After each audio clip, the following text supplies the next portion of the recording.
Oke, assalamualaikum warahmatullahi wabarakatuh. Selamat siang teman-teman semua. Ya, gimana kabarnya? Baik. Alhamdulillah ya.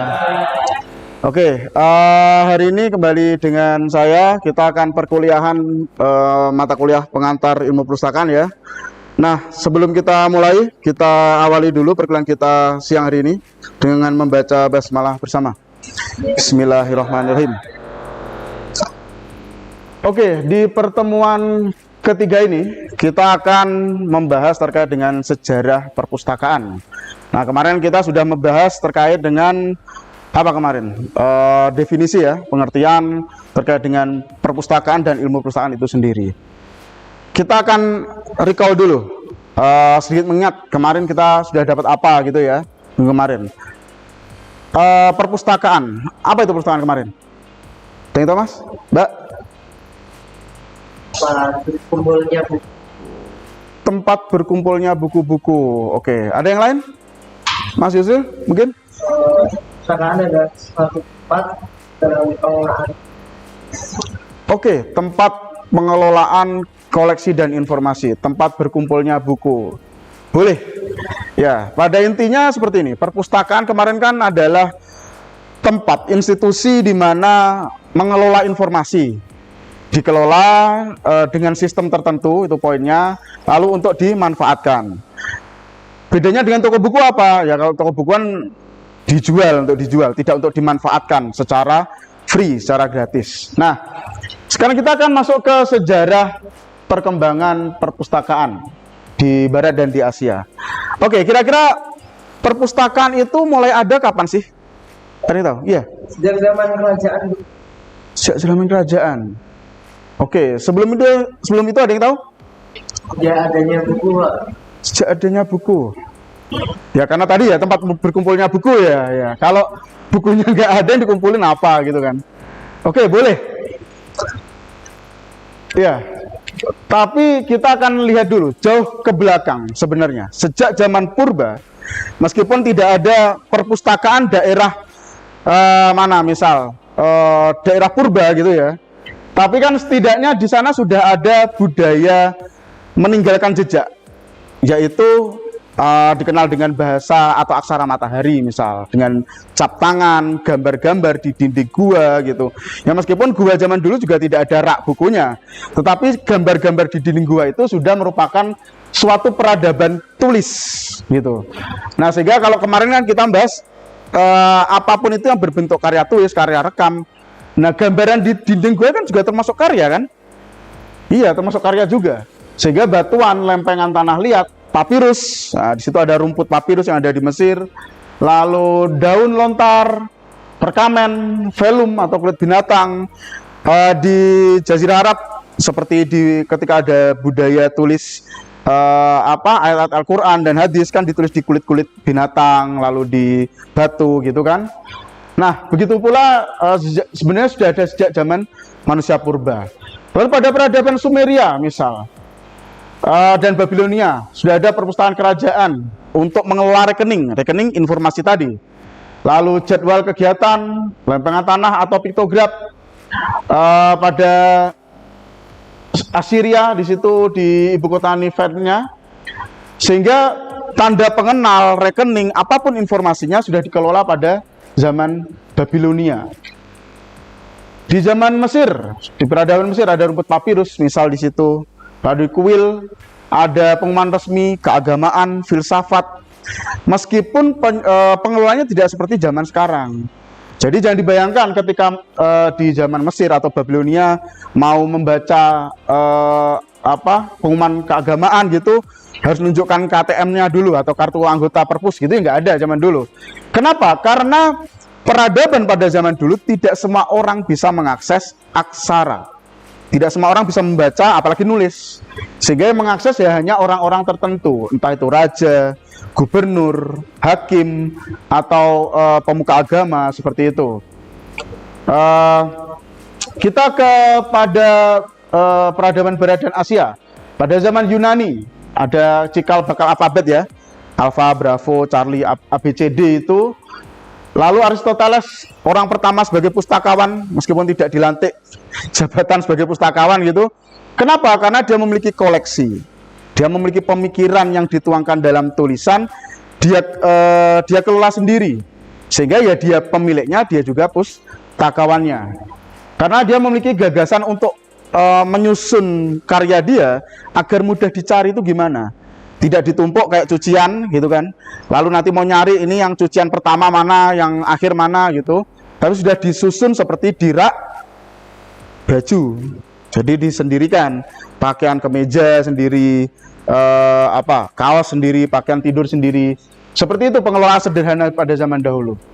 Lalu perpustakaan pada zaman Alexandria, ada gulungan papirus.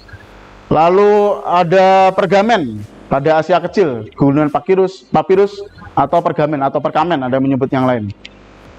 Pada zaman Roma misal ada perpustakaan pribadi, ada kodeks. Nah ini kodeks ya. Kodeks itu kalau perkamen dikumpulkan, ya kalau sekarang dibukukan gitu ya, bisa dijilid, bisa dijahit, bisa dimasukkan dalam sebuah box misal. Nah itu disebut dengan kodeks.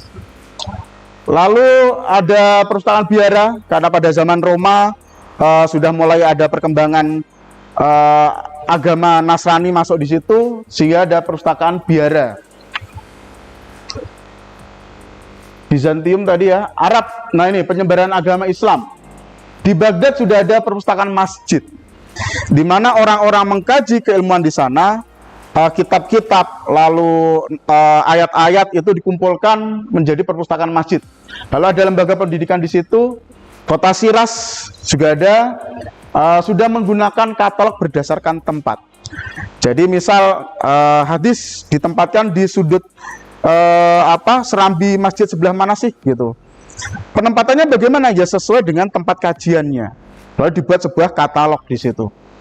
Pada zaman Renaissance apa? Renaissance, ada yang tahu? Abad pencerahan, di mana dominasi gereja dipisahkan dengan dominasi publik di situ. Sehingga mulai ada perpustakaan biara dan perpustakaan universitas, di mana universitas terpisah dengan gereja. Nah sekarang, lalu sejak kapan kira-kira konsep perpustakaan itu masuk di Indonesia? Tadi Mas Yusril tadi ya, sejak zaman kerajaan. Kerajaan apa kira-kira yang tertua di Indonesia? Samudra Pasai. Oke, kita lihat Kutai ya, Kutai Kertanegara kalau kerajaan lebih tua lagi. Kalau Samudra Pasai kerajaan Islam ya. Oke, zaman kerajaan lokal tidak jelas. Kenapa tidak jelas? Karena budaya di Nusantara saat itu adalah budaya tutur. Sedangkan yang seperti apa yang kita bahas kemarin, perpustakaan itu tidak mengakomodir, tidak mengelola sesuatu yang diucapkan secara lisan, dari mulut ke mulut, cerita-cerita gitu. Kalau selama tidak dituangkan dalam bentuk tertulis, terekam, itu ya tidak bisa dikelola. Nah, meskipun kemudian, Pak, tapi kan ada prasasti, ya kan? Tapi kan ada naskah-naskah gitu. Nah, siapa yang bisa mengakses prasasti itu? Membacanya. Naskah-naskah itu juga hanya orang terbatas, hanya Brahmana kalau naskahnya keagamaan, ya kan? Pada zaman Hindu-Buddha hanya orang-orang kerajaan di circle ya, satu circle aja gitu. Jadi di luar kabinet yang nggak bisa ngakses gitu. Seperti itu. Lalu ya karena budaya lisan, seperti yang kita ketahui, dongeng-dongeng, cerita-cerita rakyat itu kan baru tertulis pada zaman modern ini. Nah, kemudian mulai dilembagakan sejak pada zaman Hindia Belanda. Di sana ada perpustakaan gereja di Batavia ya.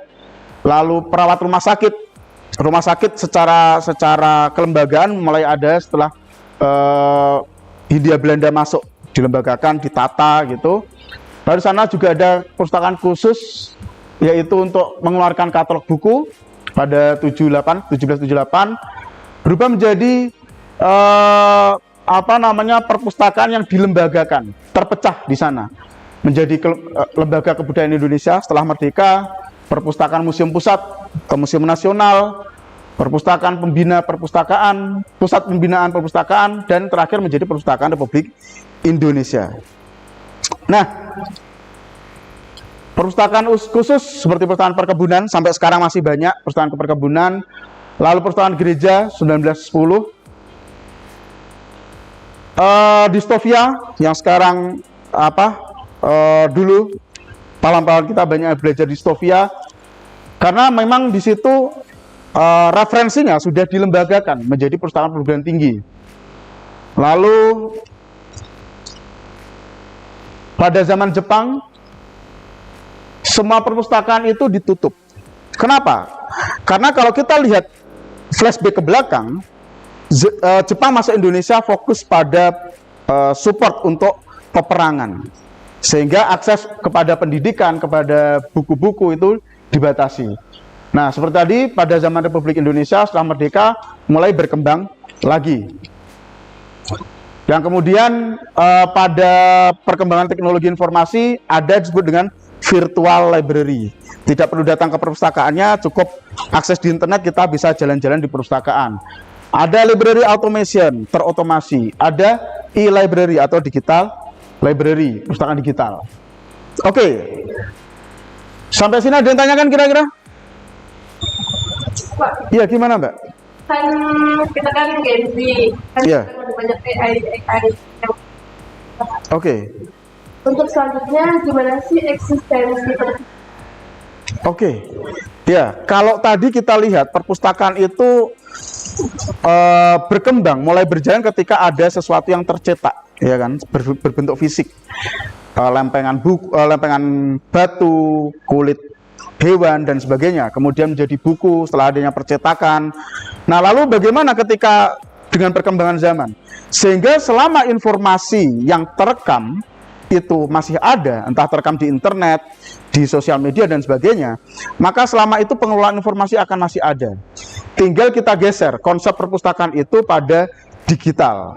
Seperti itu. Sehingga ranahnya nanti akan kita bawa ke sana sebagai seorang information provider, penyedia informasi. Begitu Mbak ya? Oke, ada pertanyaan lagi? Cukup ya? Oke, kalau cukup mungkin segitu untuk pertemuan kita hari ini. Nanti penugasan untuk minggu depan akan saya share di Google Classroom, sehingga materi untuk minggu depan yang harus kita refleksikan dari pertemuan hari ini, silakan teman-teman kerjakan di situ. Oke, cukup. Kita akhiri pertemuan hari ini dengan mengucap alhamdulillah bersama. Alhamdulillahirrahmanirrahim. Saya akhiri, wassalamualaikum warahmatullahi wabarakatuh. Waalaikumsalam warahmatullahi wabarakatuh.